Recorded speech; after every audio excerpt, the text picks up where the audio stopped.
बच्चों, मैं सुनील कुमार आप सभी का अपने YouTube channel learn and implement maths में स्वागत करता हूं। आप सभी इस चैनल को लाइक करें और सब्सक्राइब करें। हम लोग चैप्टर संख्या पद्धति के प्रश्नावली 1.3 के क्वेश्चन नंबर 1 को पढ़ रहे हैं। क्वेश्चन आपके स्क्रीन पर दिखाई दे रहा है। क्वेश्चन कहता है कि निम्नलिखित भिन्नों को दशमलव रूप में लिखिए और बताइए कि प्रत्येक का दशमलव प्रसार किस प्रकार का है। हम लोगों को इस प्रश्न के उत्तर में सर्वप्रथम दिए गए भिन्नों को भाग विधि द्वारा उसके दशमलव रूप में बदलना है और तब हमें बताना है कि यह दशमलव प्रसार शांत टर्मिनेटिंग है अथवा अनवसानी आवर्ती नॉन टर्मिनेटिंग रिकरिंग है। इन प्रश्नों के हल को समझने के लिए बेहतर होगा कि हम लोग व्हाइट बोर्ड की तरफ चलें और वहां जाकर समझें कि इन प्रश्नों का उत्तर हम किस प्रकार लिख सकते हैं। जब हम लोग प्रश्न संख्या 1 को देखते हैं तो देखते हैं कि इसमें कुल मिलाकर कितने और प्रश्न 6 प्रश्न है, 6 प्रश्न हैं। इन 6 प्रश्नों में कुछ खासियत है, आप उसे गौर से देखेंगे तब आपको ये पता चलेगा। वो खासियत क्या है, इसके 3 प्रश्न ऐसे हैं जिसके हर मतलब क्यू का मान जो है वह कैसा है, भाज्य संख्या है, और 3 प्रश्न ऐसे हैं जिसमें क्यू का मान कैसा है, अभाज्य संख्या है।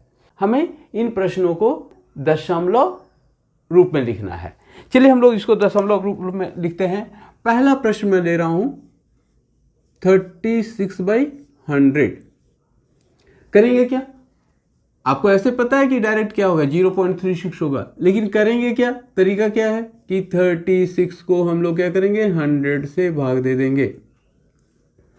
भाग लगेगा नहीं ना, तो 0 बार मतलब यहाँ 0 हो गया, 36 हो गया, फिर दशमलव के कारण यहाँ पर क्या मिला, 0।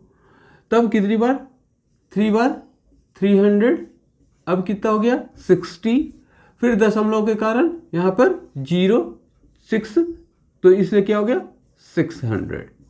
शेषफल 0।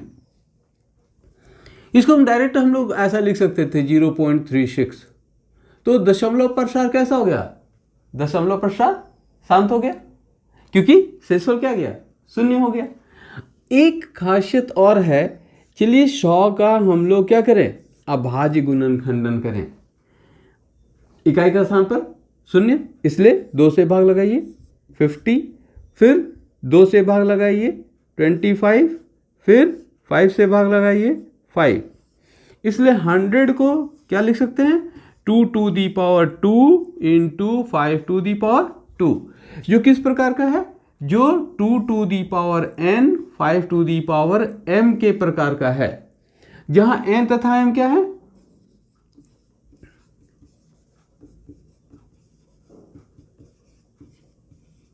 जहां n तथा m ऋणोत्तर पूर्णांक हैं।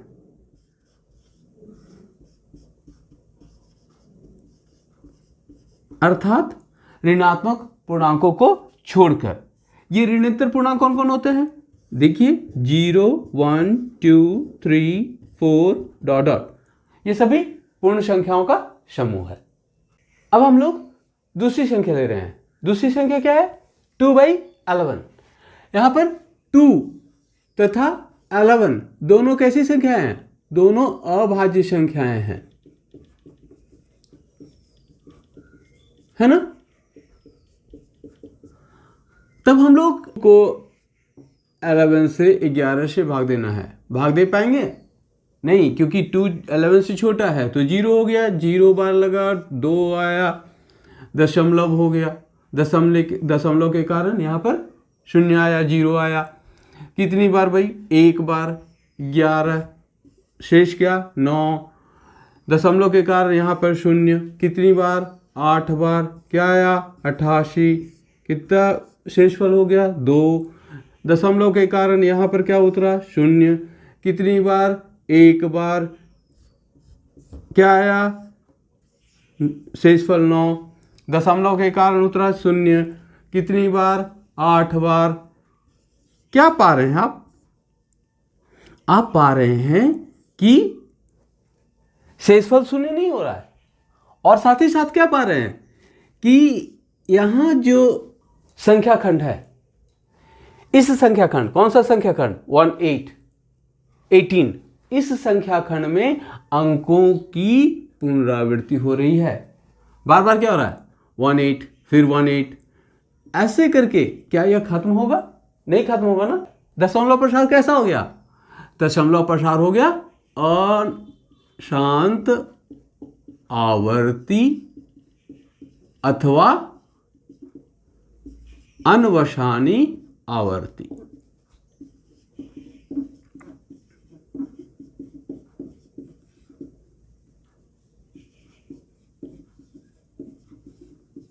ये हो गया ना दशमलव प्रसार।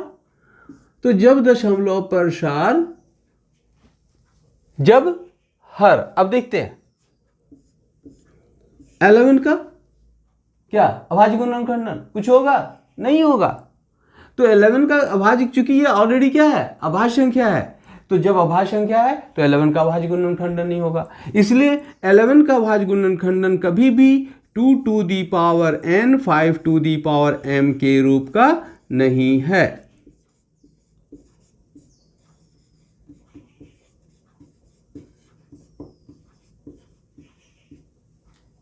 ठीक है ना, जहां n तथा m क्या है, ऋणोत्तर पूर्णांक है। अब हम लोग इसी प्रश्न संख्या के तीसरे प्रश्न की ओर बढ़ रहे हैं। तीसरा प्रश्न क्या है, 4.1/8। 4.1/8 को करना क्या है भाई, इसका दशमलव प्रसार ज्ञात करना है। तो दशमलव प्रसार ज्ञात करने के लिए हमारे पास दो तरीके होंगे। पहला तरीका तो यह है कि 4.1/8 को आप करें क्या, इसको 33/8 लिख दें, लिख सकते हैं ना। और फिर क्या करें, 33 को 8 से भाग दे दें। ठीक है, भाग लगेगा 4 टाइम 32, 1 भाग नहीं लग पाएगा, इसलिए क्या करना है, यहां दशमलव डालना है। दशमलव के कारण यहां 0 एक बार, 8 2, दशमलव के कारण यहां पर 0 2 बार, 16, शेषफल 4, दशमलव के कारण 0 कितनी बार, 5 बार, क्या आया 40, शेषफल 0। जैसे ही शेषफल 0 आ गया, यह दशमलव प्रसार कैसा हो गया, इसका दशमलव प्रसार शांत हो गया। ठीक है ना।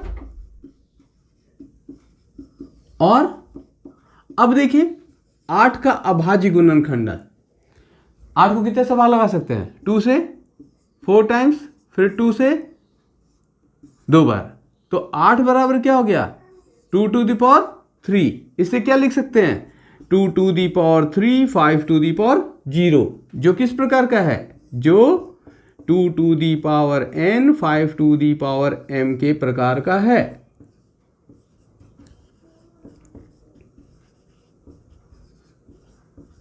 जहां n तथा m क्या है, n तथा m ऋणोत्तर पूर्णांक हैं।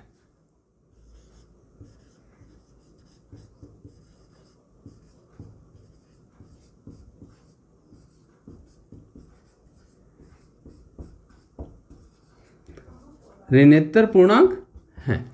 उपरोक्त उदाहरणों से हमने यह पाया कि वे सारी परिमेय संख्याएं जिनका हर अर्थात q का मान 2 to the power n 5 to the power m के रूप का होता है, उन सारी परिमेय संख्याओं का दशमलव प्रसार शांत होगा। और अगर q 2 to the power n 5 to the power m के रूप का नहीं है, तब दशमलव प्रसार कैसा होगा, अशांत आवर्ती होगा। अब इसी संख्या 4.1/8 को दशमलव रूप में लिखने के लिए हम दूसरी विधि अपना रहे हैं। दूसरी विधि में क्या करेंगे, इसको हम लोग 33/8 नहीं लिखेंगे, बल्कि यहां पर 4 क्या है, पूर्ण संख्या, और भिन्न संख्या कौन है, 1/8 है। तो हम लोग 1 को 8 से भाग देंगे, भाग लगेगा नहीं ना, तो कितनी बार, 0 बार, 0 1 पॉइंट, दशमलव, दशमलव के कारण यहां 0 एक बार, 8 2, शेषफल 2, फिर दशमलव के कारण यहाँ 0 2 बार, 16 4, दशमलव के कारण यहाँ 0 5 बार, 40। शेषफल क्या हो गया? 0 हो गया। अब यहाँ क्या है? 4.1/8 को हम लोग क्या लिख सकते हैं? 4 + 1/8, मतलब क्या? 4 + 0.125, मतलब क्या? 4.125। दोनों संख्याएं एक ही है या अलग अलग हैं? एक ही है ना। ये थोड़ा आसान हो गया, इसको समझाने के लिए इतना कहा गया है। जबकि अगर हम इस प्रकार से करें तो 4 होल 1/8 मतलब 4.1/8 को सीधा 4.125 लिख सकते हैं। इस प्रकार हम लोग पाते हैं कि वे सारी परिमेय संख्याएं जिनका हर, जिसे हम लोग इंग्लिश में डिनोमिनेटर कहते हैं या उसे q के नाम से जानते हैं, तो q का अभाज्य गुणनखंडन 2n 5m के रूप का होता है, का दशमलव प्रसार शांत होता है, अन्यथा अशांत आवर्ती होता है। बच्चों, आपको मेरा यह वीडियो कैसा लगा ज़रूर कमेंट करें। अब मिलेंगे अगले वीडियो में। धन्यवाद।